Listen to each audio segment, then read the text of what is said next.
This is a letter to mothers of trans kids, especially ROGD kids. The first thing you need to do is educate yourself.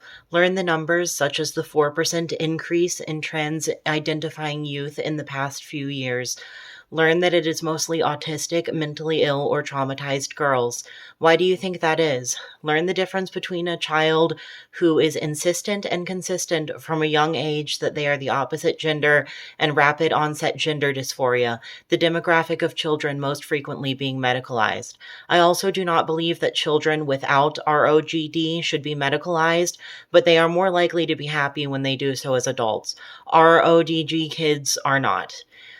Once you're more educated about trans issues, become trauma-informed and find a trauma-informed therapist for your child and the family who is not woke.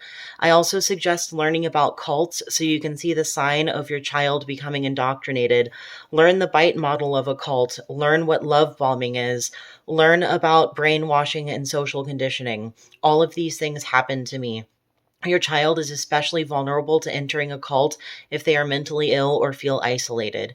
You also need to learn about what the trans community is telling your child and why it is affecting your relationship.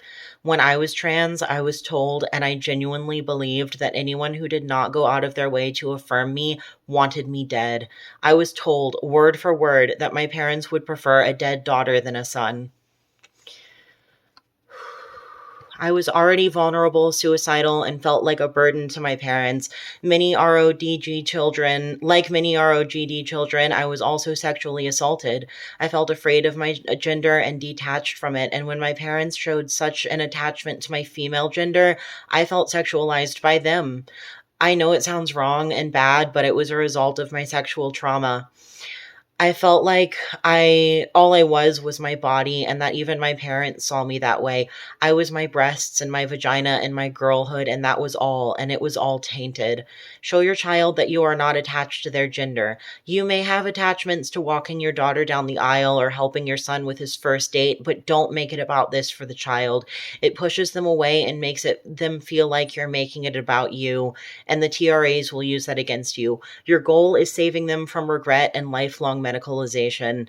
You care about their health and their feelings. As a side note, I would like to add that there should certainly be a space for you and your feelings, as they are valid and important, but your child should not be the person you share those feelings with.